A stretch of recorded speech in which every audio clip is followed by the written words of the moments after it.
প্রথম অধ্যায় বিষাদ যোগ। ধৃতরাষ্ট্র উবাচ ধর্মক্ষেত্রে কুরুক্ষেত্রে সমবেতাयुत्सव মামকাঃ পাণ্ডবাশ্চৈব কিম অকুর্वत সঞ্জয়।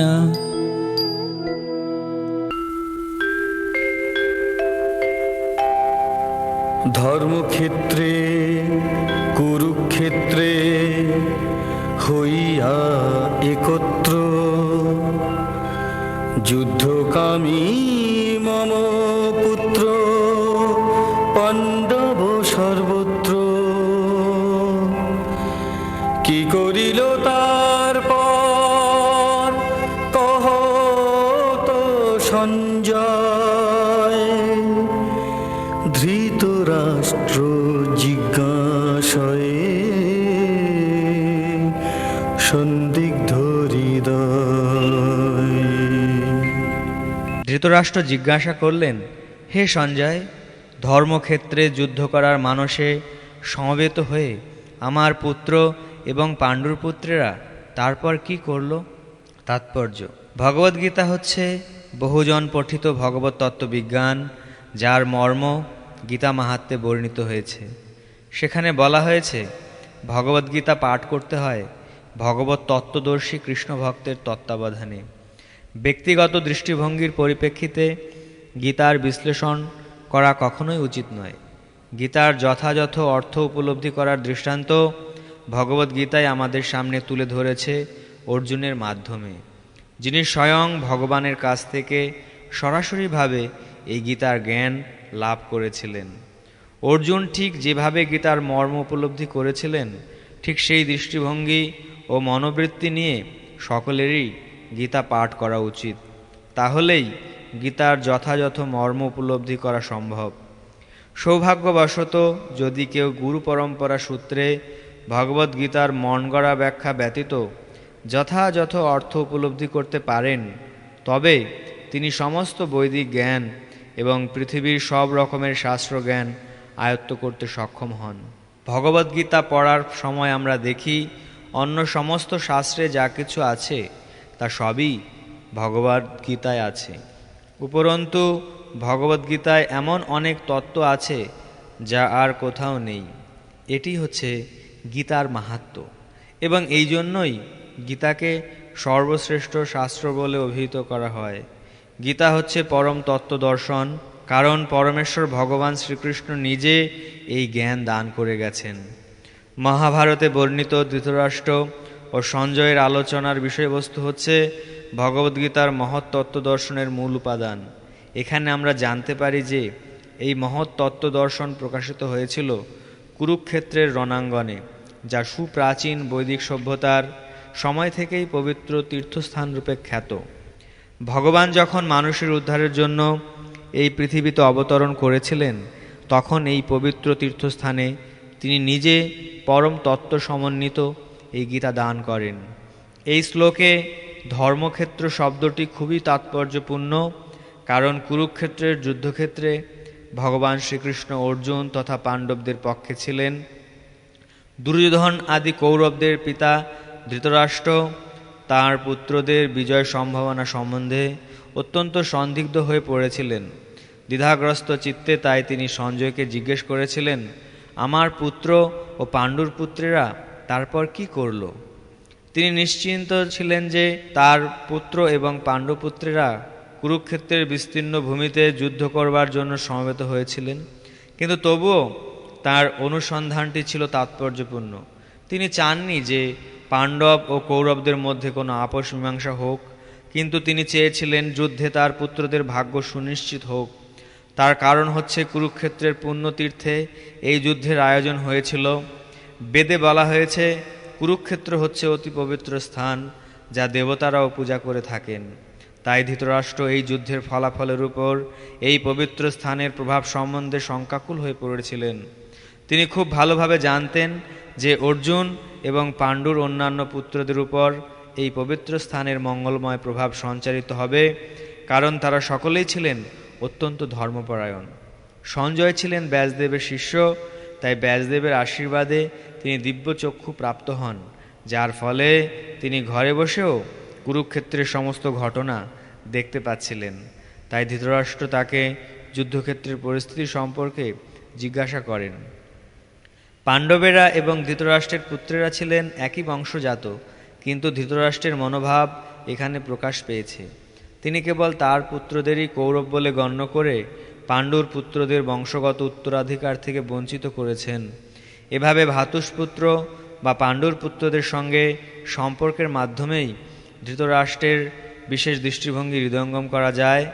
ধান খেতে যেমন আগাছাগুলি তুলে ফেলে দেওয়া হয়, তেমনি ভগবদ্গীতার সূচনা থেকেই আমরা দেখতে পাচ্ছি কুরুক্ষেত্রের রণাঙ্গনে ধর্মের প্রবর্তক ভগবান স্বয়ং উপস্থিত থেকে ধৃতরাষ্ট্রের পাপিষ্ঠ পুত্রদের সমূলে উৎপাটিত করে ধার্মিক যুধিষ্ঠিরের নেতৃত্বে ধর্মপরায়ণ মহাত্মাদের পুনঃপ্রতিষ্ঠা করবার আয়োজন করেছেন। বৈদিক এবং ঐতিহাসিক গুরুত্ব ছাড়াও সমগ্র গীতার তত্ত্বদর্শনের পরিপ্রেক্ষিতে ধর্মক্ষেত্রে ও কুরুক্ষেত্রে এই শব্দ দুটি ব্যবহারের তাৎপর্য বুঝতে পারা যায়। সঞ্জয় উবাচ দৃष्ट्वा तु पाण्डवानीकं व्यूढं दुर्योधनस्तदा आचार्यम् उपसंगम्य राजा वचनम् अब्रवीत्।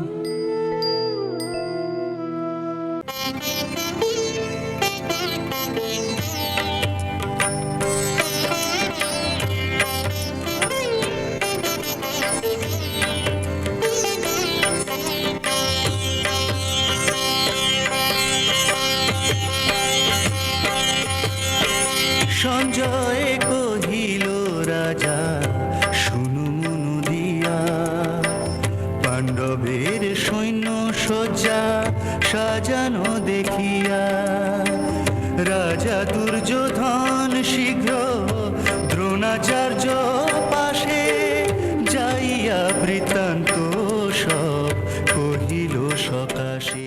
অনুবাদ: সঞ্জয় বললেন, হে রাজন, পাণ্ডবদের সৈন্যসজ্জা দর্শন করে রাজা দুর্যোধন দ্রোণাচার্যের কাছে গিয়ে বললেন। তাৎপর্য: ধৃতরাষ্ট্র ছিলেন জন্মান্ধ। দুর্ভাগ্যবশত তিনি পারমার্থিক তত্ত্বদর্শন থেকেও বঞ্চিত ছিলেন। তিনি ভালোভাবেই জানতেন যে ধর্মের ব্যাপারে তার পুত্রেরাও ছিল তারই মতো অন্ধ, এবং তিনি নিশ্চিত ছিলেন যে তার পাপিষ্ঠ পুত্রেরা পাণ্ডবদের সঙ্গে কোনো রকম আপোষ মীমাংসা করতে সক্ষম হবে না, কারণ পাণ্ডবেরা সকলেই জন্ম থেকে অত্যন্ত ধর্মপরায়ণ ছিলেন। তবুও তিনি ধর্মক্ষেত্র কুরুক্ষেত্রের প্রভাব সম্বন্ধে সন্দিগ্ধ ছিলেন। যুদ্ধক্ষেত্রের পরিস্থিতি সম্বন্ধে ধৃতরাষ্ট্রের এই প্রশ্ন করার প্রকৃত উদ্দেশ্য সঞ্জয় বুঝতে পেরেছিলেন। তাই তিনি নৈরাশ্যগ্রস্ত রাজাকে সাবধান করে দিয়ে বলেছিলেন, এই পবিত্র ধর্মক্ষেত্রের প্রভাবের ফলে তার সন্তানেরা পাণ্ডবদের সঙ্গে কোনো রকম আপোষ মীমাংসা করতে সক্ষম হবে না। সঞ্জয় তখনই ধৃতরাষ্ট্রকে বললেন যে তার পুত্র দুর্যোধন পাণ্ডবদের মহৎ সৈন্যসজ্জা দর্শন করে তার বিবরণ দিতে তৎক্ষণাৎ সেনাপতি দ্রোণাচার্যের কাছে উপস্থিত হলেন। দুর্যোধনকে যদিও রাজা বলা হয়েছে, তবুও সেই সংকটময় অবস্থায় তাকে তার সেনাপতির কাছে উপস্থিত হতে দেখা যাচ্ছে। এর থেকে আমরা বুঝতে পারি চতুর রাজনীতিবিদ হওয়ার সমস্ত লক্ষণগুলি দুর্যোধনের মধ্যে বর্তমান ছিল, কিন্তু পাণ্ডবদের মহতী সৈন্যসজ্জা দেখে দুর্যোধনের মনে যে মহাভয়ের সঞ্চার হয়েছিল তা তিনি তার চতুরতার আবরণে ঢেকে রাখতে পারেননি। पश्यतां पाण्डुपुत्राणाम् आचार्य महतीं च मुं व्यूढां द्रुपदपुत्रेण तव शिष्येण धीमता। আচার্য চাহিয়া দেখো মহতি সেনানি, পাণ্ডুপুত্র রচি আছে বুহ নানা স্থানে, তব শিষ্য বুদ্ধিমান দ্রুপদের পুত্র সাজাইল এই সব করি এক সূত্র। হে আচার্য, পাণ্ডবদের মহান সৈন্যবল দর্শন করুন। যা আপনার অত্যন্ত বুদ্ধিমান শিষ্য দ্রুপদের পুত্র অত্যন্ত দক্ষতার সঙ্গে বুহের আকারে রচনা করেছেন। তাৎপর্য: চতুর কূটনীতিবিদ দুর্যোধন মহৎ ব্রাহ্মণ সেনাপতি দ্রোণাচার্যকে তার ভুল ত্রুটিগুলি দেখিয়ে দিয়ে তাকে সতর্ক করে দিতে চেয়েছিলেন। পঞ্চপাণ্ডবদের পত্নী দ্রৌপদীর পিতা দ্রুপদরাজের সঙ্গে দ্রোণাচার্যের কিছু রাজনৈতিক মনোমালিন্য ছিল। এই মনোমালিন্যের ফলে দ্রুপদ এক যজ্ঞের অনুষ্ঠান করেন এবং সেই যজ্ঞের ফলে তিনি বর লাভ করেন যে তিনি এক পুত্র লাভ করবেন যে দ্রোণাচার্যকে হত্যা করতে সক্ষম হবে। দ্রোণাচার্য এই বিষয়ে সম্পূর্ণভাবে অবগত ছিলেন, কিন্তু দ্রুপদ তার সেই পুত্র ধৃষ্টদ্যুম্নকে যখন অস্ত্রশিক্ষার জন্য তার কাছে প্রেরণ করেন, তখন উদার হৃদয় সত্যনিষ্ঠ ব্রাহ্মণ দ্রোণাচার্য তাকে সব রকমের অস্ত্রশিক্ষা এবং সমস্ত সামরিক কলাকৌশলের গুপ্ত তথ্য শিখিয়ে দিতে কোনো দ্বিধা করেননি। এখন কুরুক্ষেত্রের যুদ্ধক্ষেত্রে ধৃষ্টদ্যুম্ন পাণ্ডবদের পক্ষে যোগদান করেন এবং পাণ্ডবদের সৈন্যসজ্জা তিনিই পরিচালনা করেন। যেই শিক্ষা তিনি দ্রোণাচার্যের কাছ থেকেই পেয়েছিলেন। দ্রোণাচার্যের এই ত্রুটির দুর্যোধন তাকে স্মরণ করিয়ে দিলেন, যাতে তিনি পূর্ণ সতর্কতা ও অনমনীয় দৃঢ়তার সঙ্গে যুদ্ধ করেন। দুর্যোধন মহৎ ব্রাহ্মণ দ্রোণাচার্যকে এটিও মনে করিয়ে দিলেন যে পাণ্ডবদের, বিশেষ করে অর্জুনের বিরুদ্ধে যুদ্ধ করতে তিনি যেন কোনো রকম কোমলতা প্রদর্শন না করেন, কারণ তারাও সকলে তার প্রিয় শিষ্য। বিশেষত অর্জুন ছিলেন সবচেয়ে প্রিয় ও মেধাবী শিষ্য। দুর্যোধন সতর্ক করে দিতে চেয়েছিলেন যে এই ধরনের কোমলতা প্রকাশ পেলে যুদ্ধে অবধারিতভাবে পরাজয় হবে। अत्र सुरामहेश्वासा भीमार्जुनसमायुधि युयोधानो विराटश्च द्रुपदश्च महारथः दृष्टकेतुश्चेकितानः काशीराजश्च वीर्यवान् पुरुजित् कुन्तिभोजश्च शैब्यश्च नरपुङ्गवा युधामन्युश्च विक्रान्त उत्तमौजाश्च वीर्यवान् सौभद्रो द्रौपदेयाश्च सर्व एव महारथा। এই স্থানে বর্তমান বহু যোদ্ধাগণ, ভীমার্জুন সমতারা ধনুর্ধারী হন। যুযুধান বিরাট দ্রুপদ মহারথী সব, ধৃষ্টকেতু চেকিতান কাশীর পুঙ্গব, পুরুজিত কুন্তি ভোজ শৈব্য রাজাগণ, যুধামনু বিক্রান্ত নহে সাধারণ। বীর্যবান যে সুভদ্র দ্রৌপদেয়, সকলেই মহারথী কেহ নহে হেয়।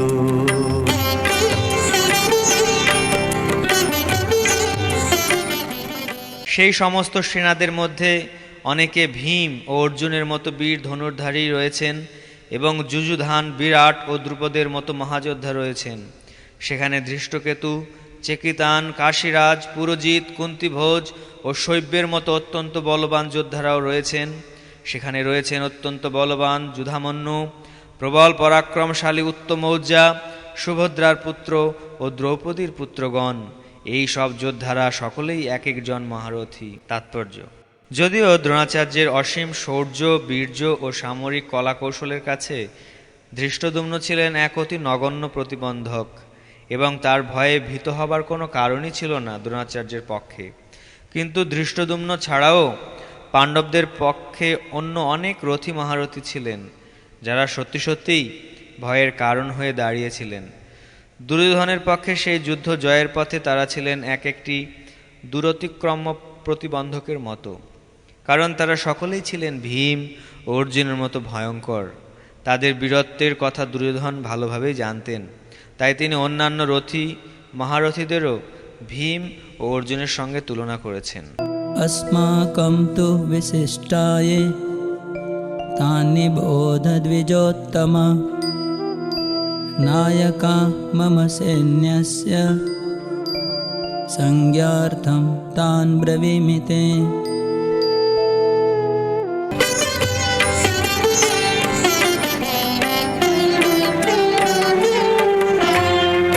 আমাদের মধ্যে যারা বিশিষ্ট মহান দ্বিজোত্তম শুনো তাহা করিয়া মনন।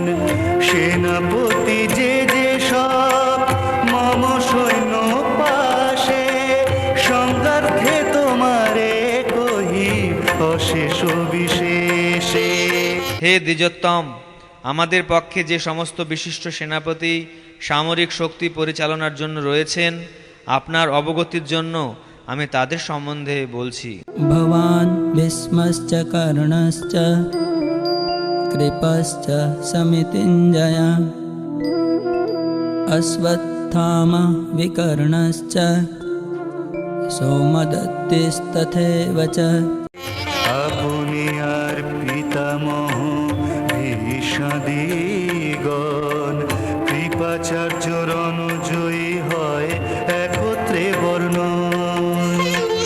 অশ্বত্থামা বিকর্ণাদি সমুদত্তিয়ার যথা যথা তথা তথা সৈন্য সে অপার। সেখানে রয়েছেন আপনারই মতোই ব্যক্তিত্বশালী ভীষ্ম, কর্ণ, কৃপা, অশ্বত্থামা, বিকর্ণ ও সোমদত্তের পুত্র ভূরিশ্রবা, যারা সর্বদা সংগ্রামে বিজয়ী হয়ে থাকেন। তাৎপর্য: পাণ্ডবপক্ষে রথী মহারথীদের বর্ণনা করবার পর দুর্যোধন তার স্বপক্ষে যে সমস্ত বীরেরা যোগদান করেছেন তাদের বর্ণনা করেছে। বিকর্ণ হচ্ছেন দুর্যোধনের ভাই, অশ্বত্থামা হচ্ছেন দ্রোণাচার্যের পুত্র এবং সমদত্তি বা ভূরিশ্রবা হচ্ছেন বাল্মীকের রাজার ছেলে। কর্ণ ছিলেন অর্জুনের বৈপিত্রেয় ভ্রাতা, কেননা রাজা পাণ্ডুর সঙ্গে বিবাহ হবার আগে কুন্তিদেবীর কোলে তার জন্ম হয়। কৃপাচার্যের যমজ ভগ্নীদ্বয়ের সাথে দ্রোণাচার্যের বিবাহ হয়। अन्ये च बहवः शूरा मदर्थे त्यक्तजीविता नानाशस्त्रप्रहरणा सर्वे युद्धविशारदा। আর যে অনেক বীর আমারও লাগিয়া আসিয়াছে হেথা সব জীবন ত্যাজিয়া। নানা অস্ত্র পানি সব যুদ্ধে বিশারদ, এরা সব হয় মোর যুদ্ধের সংসদ।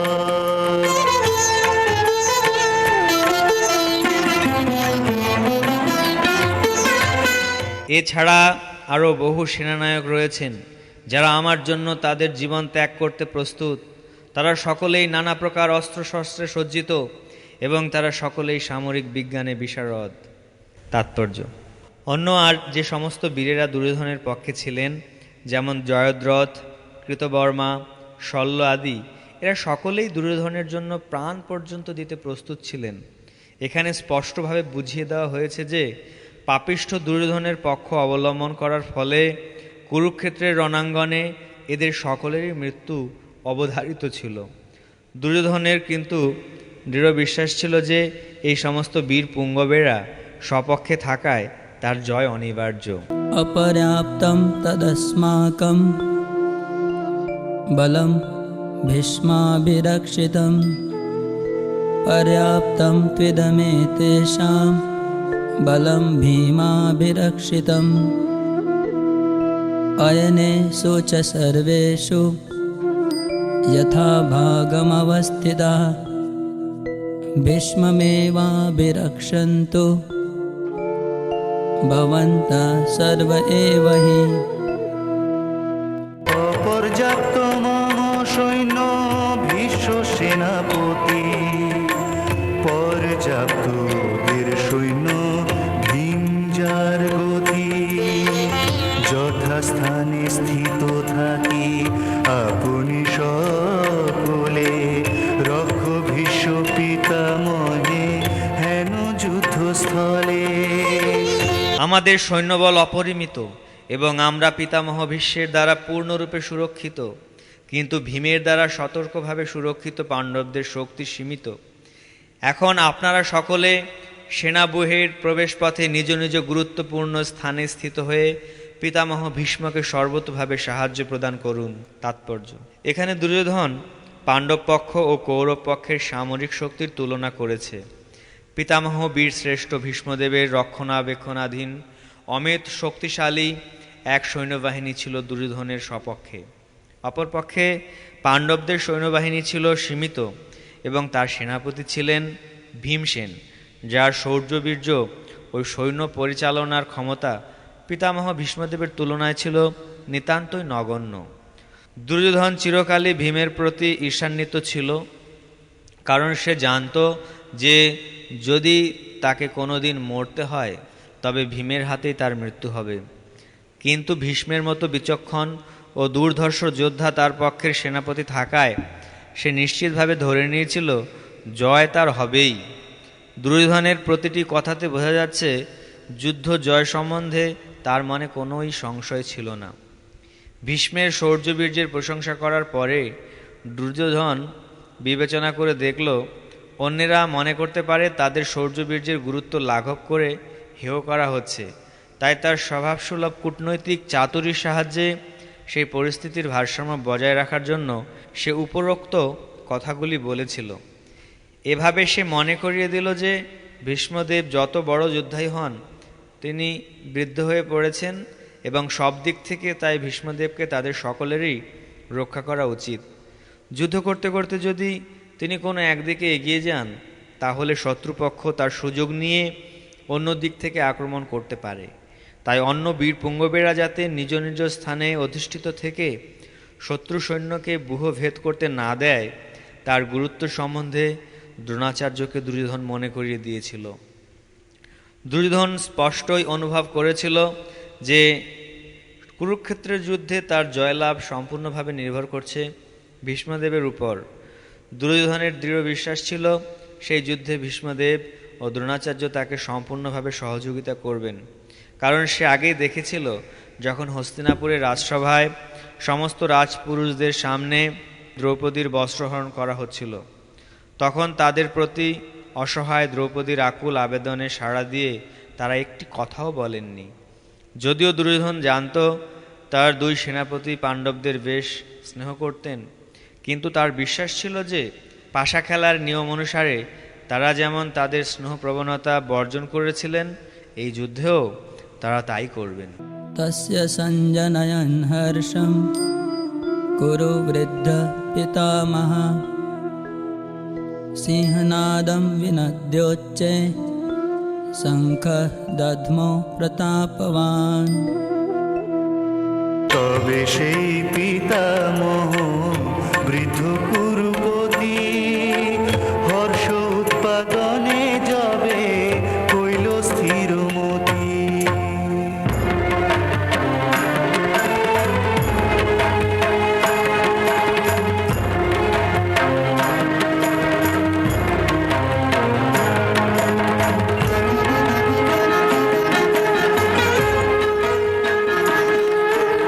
সিংহনাদে বাজাইল শঙ্খ সেই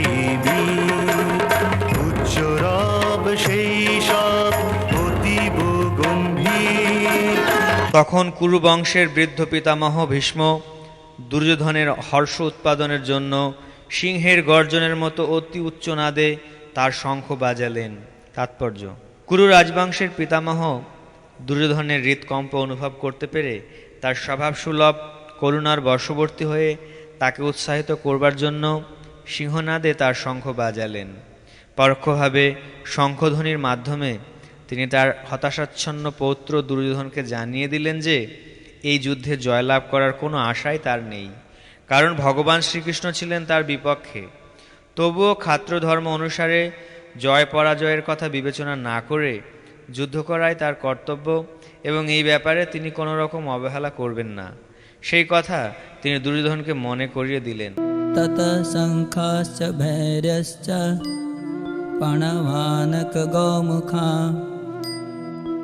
सहसेवाभ्यहन्यन्ता सशब्द तुमुलोऽभवत् শুনি সেই শত্রুর যত শঙ্খ ভেরি গোমুখ পনবানক বাজিল সত্তরি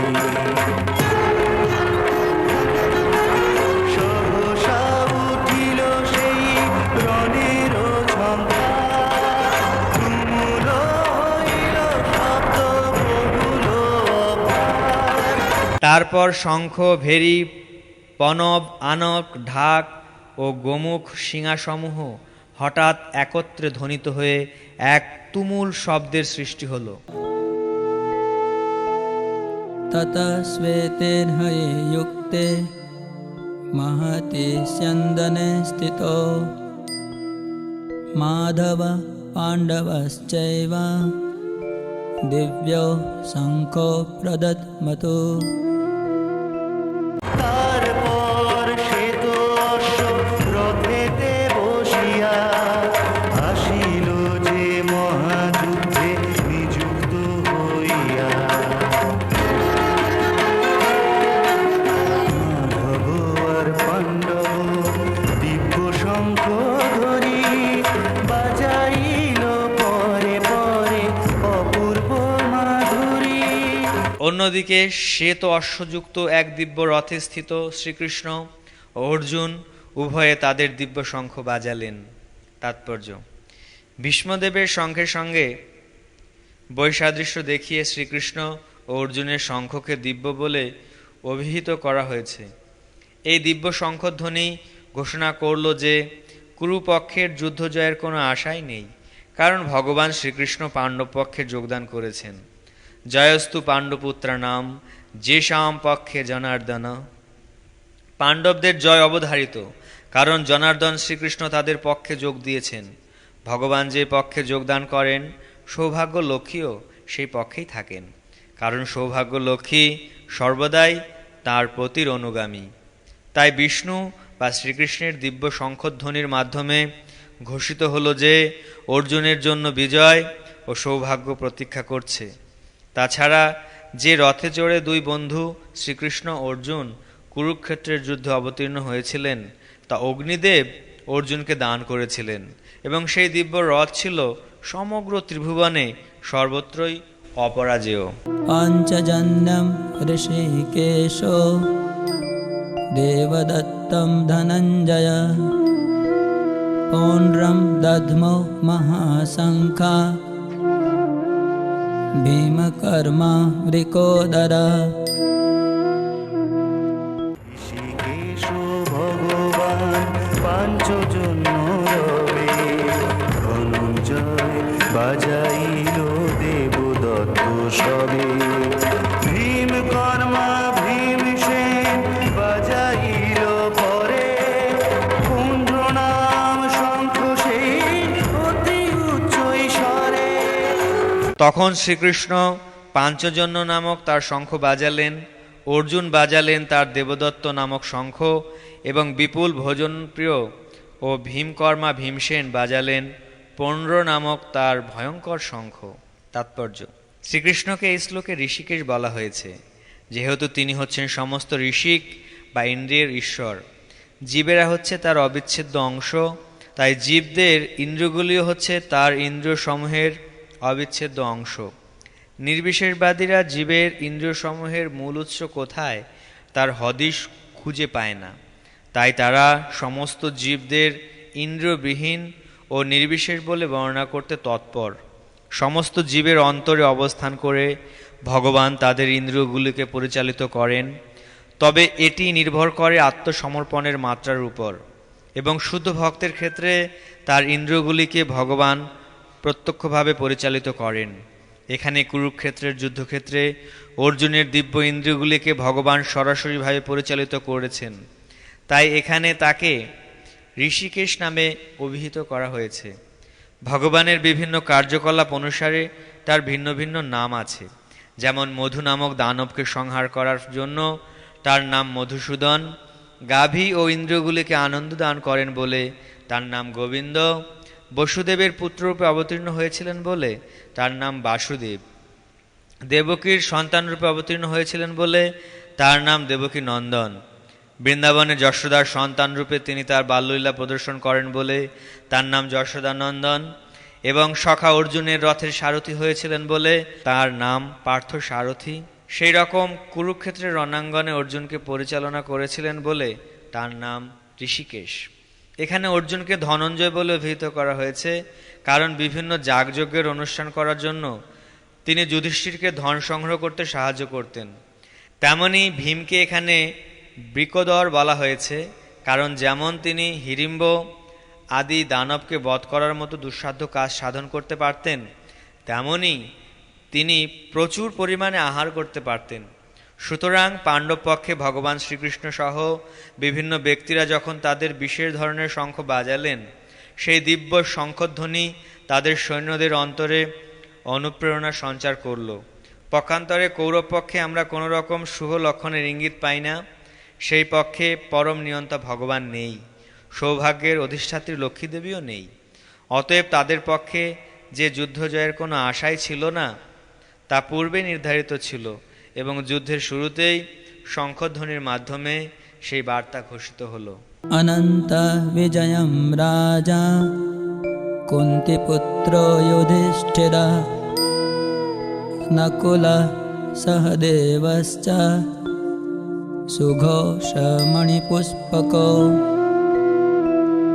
কাশ্যশ্চ পরমেশ্বাসः शिखण्डे च महारथा दृष्टद्युम्नो विराटश्च सात्यकिश्चापराजिता द्रुपदो द्रौपदेयाश्च सर्वश पृथिवीपते सौभद्रश्च महाबाहो शङ्खान् दध्मो पृथक् पृथक्। যুধিষ্ঠির ধরে শঙ্খ রাজা কুন্তি পুত্র, অনন্ত বিজয় সেই ঘোষণা সর্বত্র। নকুল বাজালো শঙ্খ সুঘোষ তার নাম, সহদেব বাজালো মুনি পুষ্পক নাম। তারপর একে একে জপ মহারথী, ধনুর্ধর কাশীরাজ শিখণ্ডী সারথী, ধৃষ্টদ্যুম্ন বিরাটাদি বীরশেষাতকী, মহাযোদ্ধা পারে যারা যুঝিতে একাকী। দ্রুপদার দ্রৌপদেয় পৃথিবীপদে, সৌভদ্র বাজালো শঙ্খ যার যার মতে। কুন্তিপুত্র মহারাজ যুধিষ্ঠির অনন্ত বিজয় নামক শঙ্খ বাজালেন, এবং নকুল ও সহদেব বাজালেন সুঘোষ ও মণিপুষ্পক নামক শঙ্খ। হে মহারাজ, তখন মহান ধনুর্ধর কাশীরাজ, প্রবল যোদ্ধা শিখণ্ডী, ধৃষ্টদ্যুম্ন, বিরাট, অপরাজিত সাত্যকী, দ্রুপদ, দ্রৌপদীর পুত্রগণ, সুভদ্রার মহান বলবান পুত্র এবং অন্য সকলে তাদের নিজ নিজ পৃথক শঙ্খ বাজালেন। তাৎপর্য: সঞ্জয় সুকৌশলে ধৃতরাষ্ট্রকে জানিয়ে দিলেন যে পাণ্ডুপুত্রদের প্রতারণা করে তার নিজের ছেলেদের সিংহাসনে বসাবার দুরভিসন্ধি করাটা তার পক্ষে মোটেই প্রশংসনীয় কাজ হয়নি। চারিদিক থেকে ইঙ্গিত পাওয়া যাচ্ছিল যে কুরুবংশের সমূলে বিনাশ হবে, এবং পিতামহ ভীষ্ম থেকে শুরু করে অভিমন্যু আদি পুত্রেরা সকলেই যুদ্ধে নিহত হবেন। পৃথিবীর নানা দেশ থেকে উপস্থিত রাজা মহারাজা ও রথী মহারথীরা সকলেই নিহত হবেন। এই বিপর্যয়ের মূল কারণ ছিলেন মহারাজ ধৃতরাষ্ট্র স্বয়ং, কারণ তার পুত্রদের দুষ্কর্মে তিনি কখনো কোনো রকম বাধা দেননি, উপরন্তু তাদের সব রকম দুষ্কর্মে তিনি অনুপ্রেরণা জুগিয়েছেন। सघोषोधार्तराष्ट्राणां हृदयानि व्यदारयत् नभश्च पृथिवीं चैव तुमुलोऽभ्यनुनादयन्। সে শব্দ ভাঙিল বুক ধার্তরাষ্ট্রগণে, আকাশ ভেদিল পৃথ্বী কাঁপিল সঘনে। শঙ্খ নিনাদের সেই প্রচণ্ড শব্দ আকাশ ও পৃথিবী প্রতিধ্বনিত করে ধৃতরাষ্ট্রের পুত্রদের হৃদয় বিদারিত করতে লাগলো। তাৎপর্য: ভীষ্মদেব আদি কৌরব পক্ষের বীরেরা যখন শঙ্খ বাজিয়েছিলেন তখন পাণ্ডবদের বুক ভয়ে কেঁপে ওঠেনি, কিন্তু এই শ্লোকে আমরা দেখছি যে পাণ্ডবদের শঙ্খনাদে ধৃতরাষ্ট্রের পুত্রদের হৃদয় ভয়ে বিদীর্ণ হলো। পাণ্ডবদের মনে কোনো ভয় ছিল না, কারণ তারা ছিলেন সদাচারী এবং ভগবান শ্রীকৃষ্ণের শরণাগত। ভগবানের কাছে যিনি আত্মসমর্পণ করেন তার মনে কোনো ভয় থাকে না, চরম বিপদেও তিনি থাকেন অবিচলিত। अथ व्यवस्थितान् दृष्ट्वा धार्तराष्ट्रान् कपिध्वजा प्रवृत्ते शस्त्रसम्पाते धनुरुद्यम्य पाण्डवा ऋषिकेशं तदा वाक्यम् इदम् आह महीपते। কপিধ্বজ দেখি ধার্ত রাষ্ট্রের বনে রে, যুদ্ধের সজ্জায় সে থামিলিল অচিরে, নিজ অস্ত্র ধনুর্বাণ যথাস্থানে ধরি, যুদ্ধের লাগিয়া সে থা শুনিল শ্রীহরি। সেই সময় পাণ্ডুপুত্র অর্জুন হনুমান চিহ্নিত পতাকা শোভিত রথে অধিষ্ঠিত হয়ে তার ধনুক তুলে নিয়ে স্বর নিক্ষেপ করতে প্রস্তুত হলেন। হে মহারাজ, ধৃতরাষ্ট্রের পুত্রদের সমরসজ্জায় বিন্যস্ত দেখে অর্জুন তখন শ্রীকৃষ্ণকে এই কথাগুলি বললেন। তাৎপর্য: কুরুক্ষেত্র যুদ্ধের শুরুতেই আমরা দেখতে পাই পাণ্ডবদের অপ্রত্যাশিত সৈন্যসজ্জা দেখে ধৃতরাষ্ট্রের পুত্রদের হৃৎকম্প শুরু হয়ে গেছে। পরমেশ্বর ভগবান শ্রীকৃষ্ণ স্বয়ং কুরুক্ষেত্রের যুদ্ধে উপস্থিত থেকে পাণ্ডবদের পরিচালিত করেছিলেন, তাই কৌরবদের এই হৃৎকম্প হওয়াটা স্বাভাবিক। অর্জুনের রথে হনুমান অঙ্কিত ধ্বজাও একটি বিজয়সূচক ইঙ্গিত, কারণ রাম রাবণের যুদ্ধে হনুমান শ্রী রামচন্দ্রকে সহযোগিতা করেছিলেন এবং শ্রী রামচন্দ্র বিজয়ী হয়েছিলেন। কুরুক্ষেত্রের যুদ্ধেও অর্জুনকে সাহায্য করবার জন্য তার রথে শ্রী রামচন্দ্র ও হনুমান দুজনকেই উপস্থিত থাকতে দেখতে পাই। শ্রীকৃষ্ণই হচ্ছেন শ্রীরামচন্দ্র এবং যেখানে শ্রীরামচন্দ্র সেখানেই তার নিত্য সেবক ভক্ত হনুমান এবং নিত্য সঙ্গিনী সীতা লক্ষ্মীদেবী উপস্থিত থাকেন। তাই অর্জুনের কোনো শত্রুর ভয়েই ভীত হবার কারণ ছিল না। আর সবচেয়ে বড় কথা হচ্ছে যে সমস্ত ইন্দ্রিয়ের অধীশ্বর ভগবান শ্রীকৃষ্ণ তাকে পরিচালিত করবার জন্য স্বয়ং উপস্থিত ছিলেন। এভাবে যুদ্ধ জয়ের সমস্ত শুভ পরামর্শ অর্জুন পাচ্ছিলেন। তার নিত্যকালের ভক্তের জন্য ভগবানের দ্বারা আয়োজিত এই রকম শুভ পরিস্থিতিতে সুনিশ্চিত জয়ের ইঙ্গিত বহন করে। अर्जुन उवाच सेनयोर उभयोर्मध्ये रथं स्थापयमेच्युत यावदेता निरीक्षेऽहं योद्धुकामान् अवस्थितान् कैर्मया सह योद्धव्यम् अस्मिन् रणसमुद्यमे। মহিপতে পাণ্ডুপুত্র কহে ঋষিকেশে, উভয় সেনার মাঝে রথের প্রবেশে, যাবত দেখিবই যুদ্ধকামী গণে, তাবত রাখিবে রথ অচ্যুত এখানে, দেখিবারে চাহি কেবা আসিয়াছে হেথা, কাহার সহিত হবে যুঝিবারে সেথা। অর্জুন বললেন, হে অচ্যুত, তুমি উভয় পক্ষের সৈন্যদের মাঝখানে আমার রথ স্থাপন করো, যাতে আমি দেখতে পারি যুদ্ধ করার অভিলাষী হয়ে কারা এখানে এসেছে এবং এই মহাসংগ্রামে আমাকে কাদের সঙ্গে যুদ্ধ করতে হবে। তাৎপর্য: যদিও শ্রীকৃষ্ণ হচ্ছেন পরমেশ্বর ভগবান, তবুও তিনি অহৈতুকী কৃপাবশে তার প্রিয় সখা অর্জুনের রথের সারথি হয়ে তার সেবা করছেন। ভক্তের প্রতি করুণা প্রদর্শনে ভগবান কখনো চ্যুত হন না, তাই তাকে এখানে অচ্যুত বলে সম্ভাষণ করা হয়েছে। অর্জুনের রথের সারথি হবার ফলে তাকে অর্জুনের আদেশ অনুযায়ী কাজ করতে হয়েছিল এবং যেহেতু তা করতে তিনি কুণ্ঠিত হননি, তাই তাকে অচ্যুত বলে সম্বোধন করা হয়েছে। যদিও তিনি তার ভক্তের রথের সারথি হয়েছেন, তবুও তার পরম পদ কেউ দাবি করতে পারে না। সকল অবস্থাতেই তিনি হচ্ছেন পরম পুরুষ ভগবান বা সমস্ত ইন্দ্রিয়ের অধীশ্বর ঋষিকেশ। ভগবানের সঙ্গে ভক্তের সম্পর্ক মধুর ও অপ্রাকৃত। ভক্ত সর্বদাই ভগবানের সেবায় উন্মুখ। ঠিক তেমনি ভগবানও তার ভক্তের কোনো রকম পরিচর্যা করতে সুযোগের অন্বেষণ করেন। ভগবান যখন তার কোনো শুদ্ধ ভক্তের আদেশ অনুসারে তাকে পরিচর্যা করার সুযোগ পান, তখন তিনি অসীম আনন্দ উপভোগ করেন। ভগবান হচ্ছেন সর্বলোক ও মহেশ্বর। যেহেতু তিনি হচ্ছেন প্রভু, প্রত্যেকেই তার আদেশের অধীন, এবং তাই তাকে আদেশ দেবার মতো তার ঊর্ধ্বে আর কেউ নেই। কিন্তু যখন তিনি দেখেন যে কোনো শুদ্ধ ভক্ত তাকে আদেশ করছেন, তখন তিনি দিব্য আনন্দ লাভ করেন। যদিও সকল অবস্থাতেই তিনি হচ্ছেন অভ্রান্ত প্রভু। ভগবানের শুদ্ধ ভক্তরূপে অর্জুন কখনোই কৌরবদের সঙ্গে যুদ্ধ করতে চাননি, কিন্তু কোনো রকম শান্তিপূর্ণ মীমাংসা করতে অনাগ্রহী দুর্যোধনের দুর্দমনীয় মনোভাব তাকে যুদ্ধে অবতীর্ণ করতে বাধ্য করেছিল। তাই তিনি যুদ্ধের আগে একবার দেখে নিতে চেয়েছিলেন তার বিপক্ষে যুদ্ধ করতে কে কে সেই রণাঙ্গনে উপস্থিত হয়েছিল।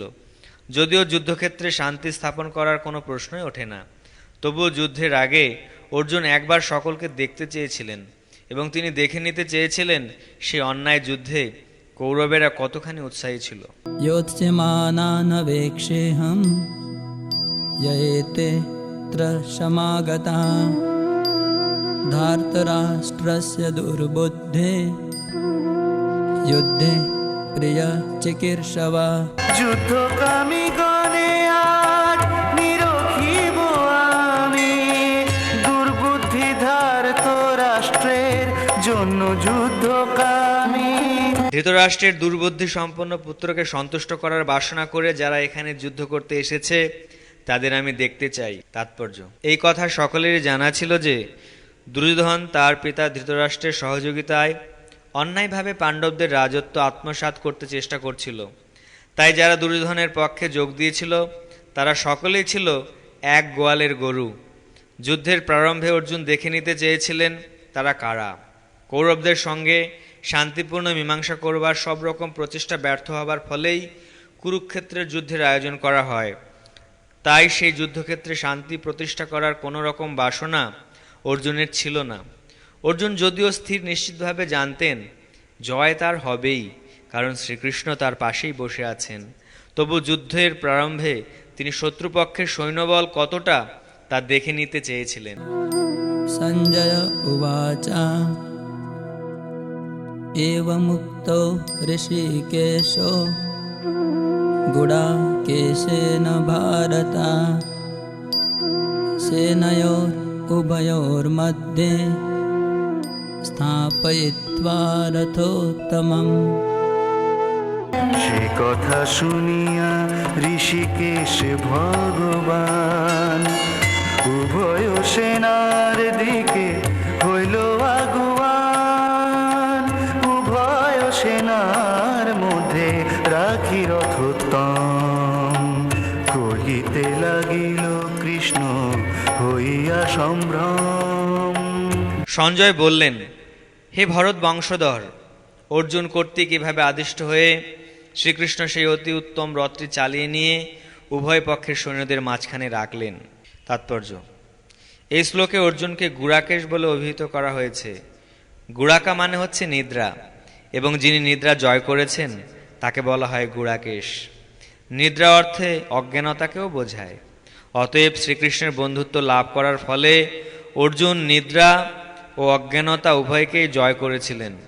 শ্রীকৃষ্ণের পরম ভক্ত অর্জুন এক মুহূর্তের জন্য শ্রীকৃষ্ণকে বিস্মিত হতেন না, কারণ এটি হচ্ছে ভক্তের লক্ষণ। শয়নে অথবা জাগরণে ভক্ত ভগবানের নাম, রূপ, গুণ ও লীলা স্মরণে কখনো বিরত হন না। এভাবেই কৃষ্ণ ভক্ত সর্বদাই কৃষ্ণ চিন্তায় মগ্ন থেকে নিদ্রা ও অজ্ঞানতা জয় করতে পারেন।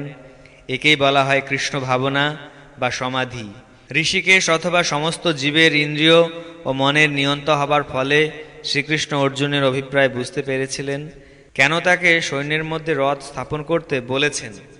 এভাবে অর্জুনের নির্দেশ পালন করার পর তিনি বললেন, ভীষ্মদ্রোণ প্রমুখতা सर्वेषां च महीक्षिताम् उवाच पार्थ पश्येतान् समवेतान् कुरुन् इति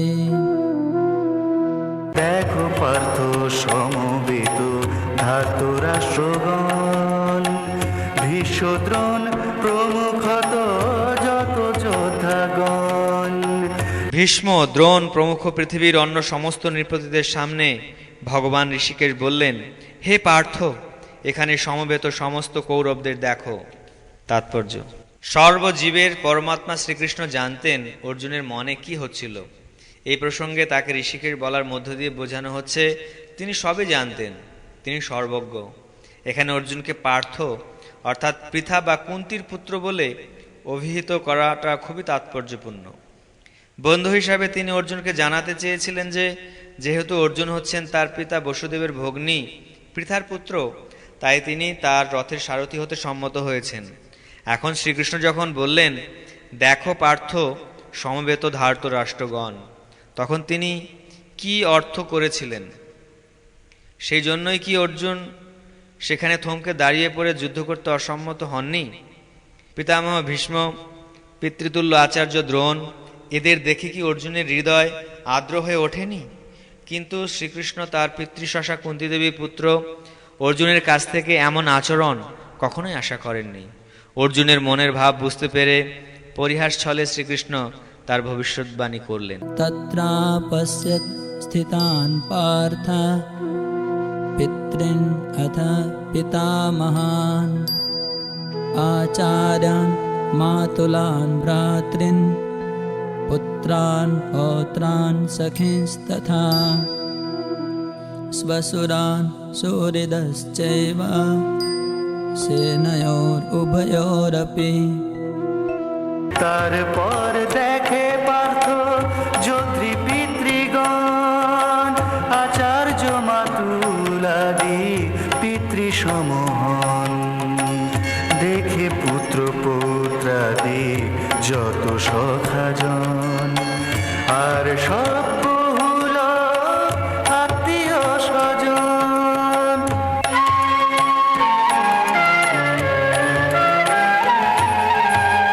শ্বশুরাদি কুটুম্বীয় নাহি পারাপার, উভয় পক্ষীয় সৈন্য সে হলো অপার।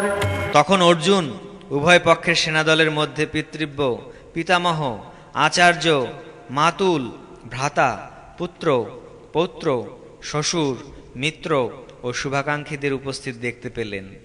তাৎপর্য: যুদ্ধক্ষেত্রে অর্জুন সমস্ত আত্মীয় স্বজনকে দেখতে পেলেন।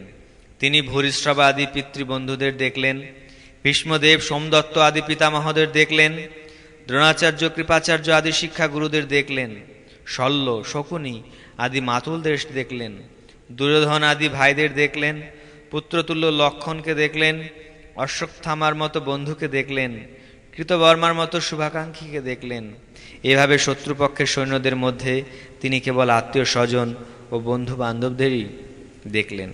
तान् समीक्ष्य स कौन्तेय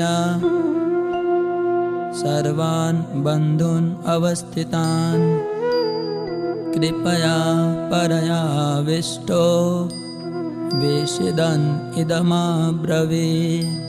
তাদেরও দেখিল পার্থ সবই বান্ধব, কাঁপিল হৃদয় তার বিষণ্ণ বৈভব। কৃপাতে কাঁদিল মন অতি দয়াবান, বিষণ্ণ হইয়া বলে শুনো ভগবান। যখন কুন্তিপুত্র অর্জুন সকল রকমের বন্ধু ও আত্মীয় স্বজনদের যুদ্ধক্ষেত্রে অবস্থিত দেখলেন, তখন তিনি অত্যন্ত কৃপাবিষ্ট ও বিষণ্ণ হয়ে বললেন। अर्जुन उवाच दृष्ट्वेमं स्वजनं कृष्ण योत्सुं समुपस्थितं सिदन्ति मम गात्राणि मुखं च परिशुष्यति।